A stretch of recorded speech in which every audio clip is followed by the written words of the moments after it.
Hi everybody, and so today we'll be working on our next lesson, and that's going to be about patterns and linear functions. And so our goal is to identify and represent patterns that describe linear functions. So let's begin with some important terms to remember.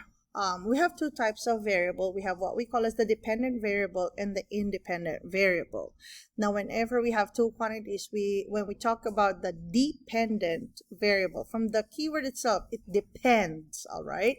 So a variable that depends on the value of another variable, that's what we call as the dependent variable. Another term that we commonly associate with dependent variable is that it is the output, okay? So remember, whenever you put something in, whenever you have a value that you put in, the result will always depend on whatever value you put in. So that's the other variable, which we call as the independent variable. So that is our input. So any changes that you make for this independent variable will definitely affect the result of the output, or also the dependent variable, okay? So the output depends from whatever input you put in, whatever input variable you have, okay? So let's have an example problem here, and this is a problem on representing a geometric relationship. So if you're going to take a look at our diagram below, we have several rectangles here. What is the relationship between the number of rectangles and the perimeter of the figure they form? Okay, so we are trying to look at the relationship between the perimeter. When we talk about perimeter, it's the sum of all the sides of the figure, okay? And then how many rectangles can you see for each of those figures? So we need to represent this relationship using table, words, equations, and of course a graph. So these are the four most common ways on how you can represent different relationships, okay? So let's start with a table.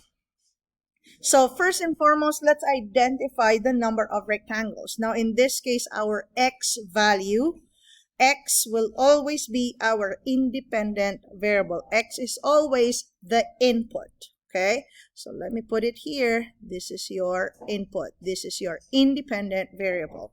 So we can count how many rectangles we see here. So we definitely have one rectangle, 2, 3, and 4.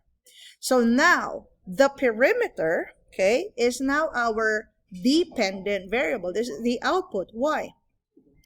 The number of rectangles will tell us what the perimeter is of the figure, okay? So if you are going to take a look at this next part, okay, what is the perimeter of a figure with only one rectangle? So remember, perimeter is you add all the sides of the figure.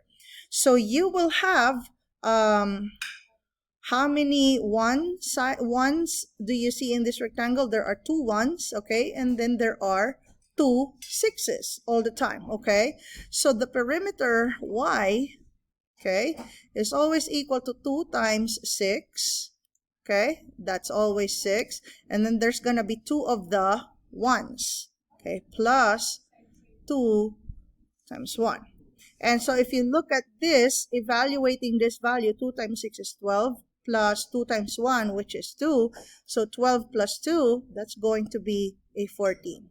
Okay, so it means that for one rectangle, for every one rectangle, the perimeter, so that's 1, and then the value will be 14. Okay, that's the perimeter. Okay, now let's go to the next example. Now, what if we have 2 rectangles? Okay, the y value now would be, if you have 2 rectangles here, how many 6s do you see? Well, technically, when we talk about perimeter, it's the outside most, okay? Miss, I can see like there's another 6 over here. Now, that's not the scenario there, okay? So your whole rectangle now, as you can see, is this bigger one here. So you have 2 6s still, okay? But now, how many rectangles do you have now? You have 2 rectangles here. So this is 1 and then this is 2. So that's the measurement of this rectangle. The total rectangle here is 2 over here, and there's 2 of them, one on the top and then one at the bottom. So that's gonna be 2 times 2. Okay, so how much will that be now? So this is 12 plus 4, which is 16. Therefore, our ordered pair will now be 2, 16. Okay, now for the next one, okay, continuing our perimeter. Now if we have 3 of them, what happens now? So we have 2 times 6. That doesn't change at all. Okay, but what changes is the number of rectangles that we see. So now there are 3 of them this time. Okay, so that's 1 rectangle, 2, 3 rectangles. So that's a 3 all in there. So there's a 3 on the top and there's a 3 at the bottom. That's why it's 2 times 3. Okay, so solving for this, that's a 12 plus 6. That's going to be an 18. If you have 4, so that's going to be 2 times 6. And then the number of rectangles, 2 times 4. So that's going to be 12 plus 8, which is 20. Okay, and so our ordered pairs this time will be, this is 3, 18, and then the other one is 4, 20.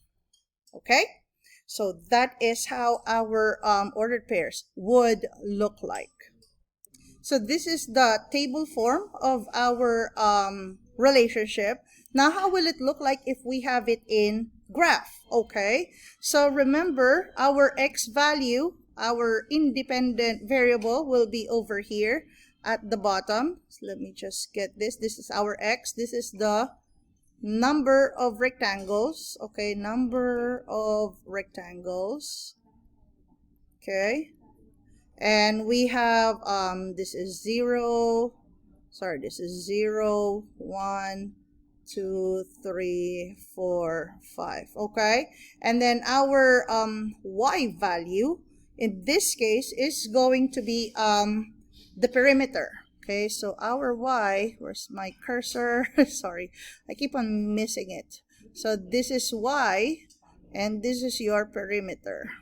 Okay, all right, so that's going to be now your perimeter. So if we're going to have all the numbers, it's going to be too tough. So let's just have this as 4, 8, 12, 16, 20, 24, and then that's 28 there on the top. Okay, so let's plot the points representing the number of rectangles and their corresponding perimeter.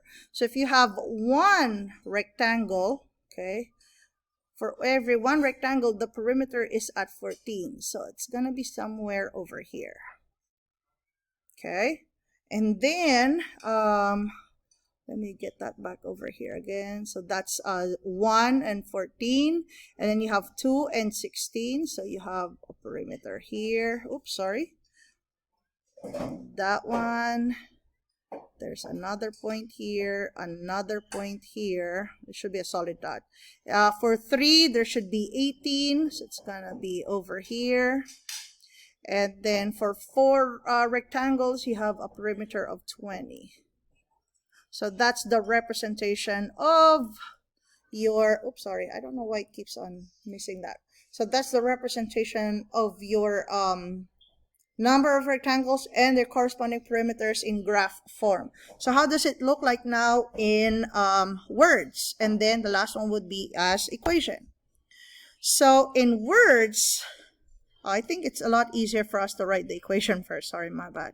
So you would notice that from our table, every time the y value will always be, remember the perimeter was 2 times x.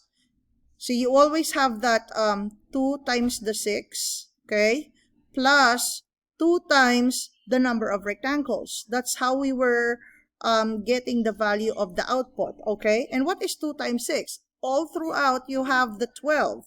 That is always exact the same value. The only one that changes every single time is the number of rectangle, and the number of rectangle is our variable x. And so the equation would be 12 plus 2x, y is equal to 12 plus 2x. You can have it written also as y is equal to 2x plus 12. You can have it written down like that. Okay, so in words, for you to be able to express this relationship in words, we can have multiply. So we multiply the number of rectangles by 2 and add 12 every time. Okay, so pretty much that's how you can explain it in words.